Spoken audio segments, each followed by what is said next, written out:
Heidi, the Parent and Baby Coach, and I'm here to give you my top tips on the upcoming clock change and your bedtime routine for your little one.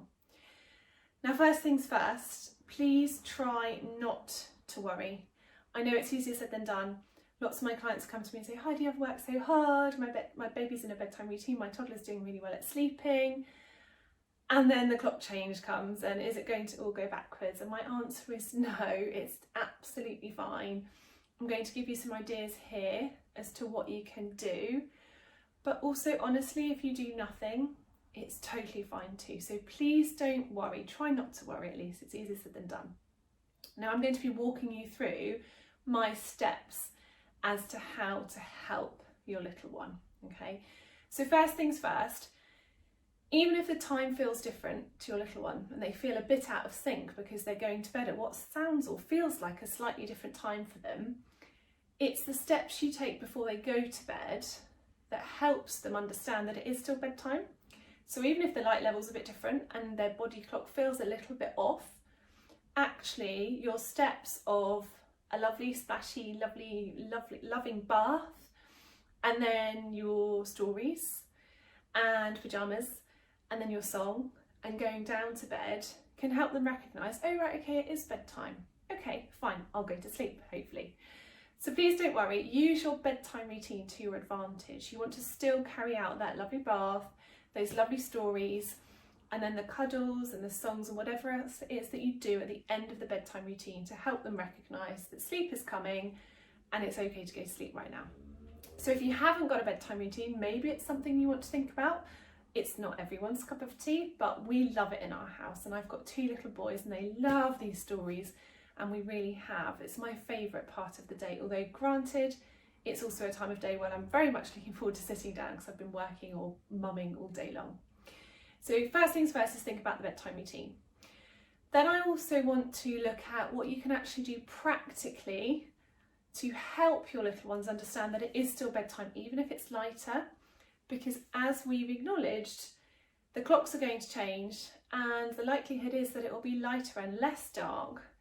So your little ones might be thinking, well, hang on a second, it's normally dark now and it's not anymore, especially as we get to the summer where it gets really, really light until almost 9 p.m. So what can we do about this? We can have a think about whether or not they're being exposed to other types of light, for example, screens, and therefore we can try and reduce or limit screen time in the 2 hours before bedtime. We can also think about whether or not we can make their rooms a little bit darker. So can we use blackout? Can we get a travel blind? Can we make our curtains thicker? Is there anything we can do to make it just seem a little bit more like the evening? So think about that. Blackout can be really, really effective for little ones, and it can really help not just with the evenings and helping them understand that actually it is still bedtime even though it's light outside, but also the early mornings, because the sun will start to come out early. Looking forward to some sunshine.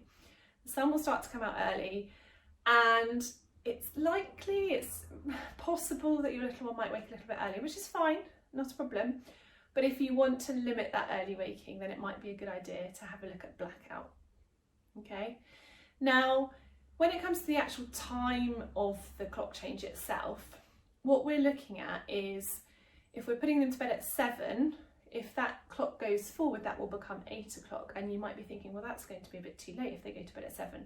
So if you want to, one option is to move their bedtime routine earlier by 15 minutes in the run up to the clock change. So every day for the 4 days before the clock change, so 7, 6:45, 6:30, 6:15. So by the time you've got to Saturday night and you put them to bed and the clock change is imminent, actually 6:15 the next day is 7:15, because the clocks go forward, spring forwards. I always remember spring forwards, fall back.